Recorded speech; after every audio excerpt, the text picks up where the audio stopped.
Здраво, деца! Слушнете го денешниот возбудлив расказ.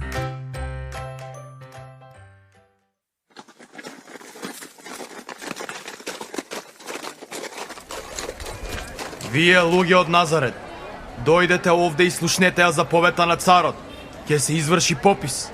Секој граѓани на земјата мора да се врати во своето родно место за да биде избројан.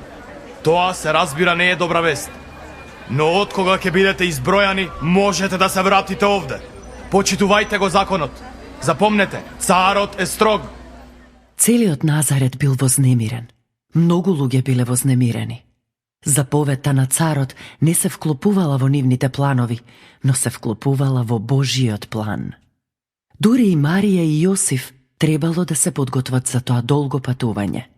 Јосиф бил потомок на царот Давид, па поради тоа морал да се врати во Витлеем, неговото родно место. Патувањето може да биде пријатно, но некога треба да поминеш 180 километри пеш. За Марија патувањето било особено тешко, затоа што таа го очекувала нејзиното прво дете. Таа веќе знаела дека ќе биде мајка на Божиот син, затоа што ангел им ја соопштил оваа добра вест на двајцата, и на Марија и на Јосиф. Исус, спасителот на светот. Тоа беше Божиот добар план. Патувањето до Витлеем изгледало како да нема крај. Тие патувале веќе 5 дена. Марија и Јосиф не го планирале тоа за себе, но тоа било дел од Божиот план и затоа тие биле послушни. Во Витлеем тие биле многу разочарани. Нема ништо слободно. Сите соби се зафатени.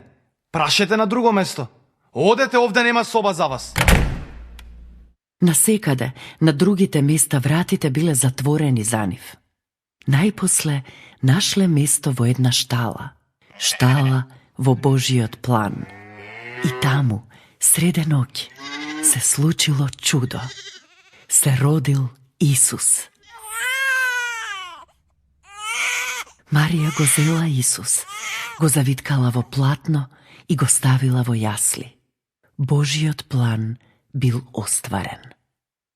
Замислете, 700 години пред да се случи ова, Бог ветил дека Месијата ќе се роди во Витлеем.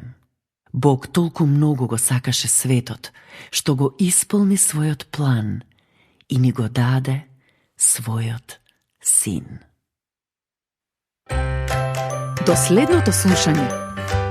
Ако сакаш да не контактираш или ако имаш прашање, пиши ни на radio7kids@gmail.com. Чао!